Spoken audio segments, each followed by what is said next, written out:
നമസ്കാരം. കാക്ക പലരുടെയും വീടുകളിൽ വരുന്നതായ ഒരു പക്ഷിയാണ്. കാക്കയ്ക്ക് വളരെയധികം പ്രാധാന്യമുണ്ട്. പിതൃപ്രീതിയുമായി ബന്ധപ്പെട്ടും പിതൃക്കളുമായി ബന്ധപ്പെട്ടും കൂടാതെ ശനിദേവനുമായി ബന്ധപ്പെട്ടും പരാമർശിക്കപ്പെടുന്നതായ ഒരു പക്ഷി കൂടിയാണ് കാക്ക. എന്നാൽ കാക്ക വീടുകളിൽ വരികയും ഈ ഒരു കാര്യം അപൂർവങ്ങളിൽ അപൂർവമായ ഈ ഒരു കാര്യം ചെയ്യുകയാണ് എങ്കിൽ തീർച്ചയായും ആ വീട്ടിലെ വ്യക്തികൾക്ക് ചില പ്രധാനപ്പെട്ട കാര്യങ്ങൾ സംഭവിക്കാം.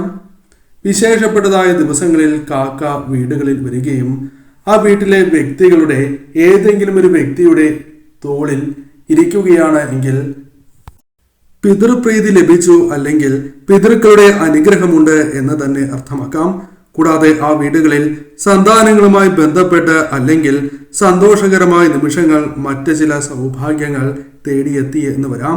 അപൂർവങ്ങളിൽ അപൂർവമായ ഒരു ലക്ഷണമാകുന്നു.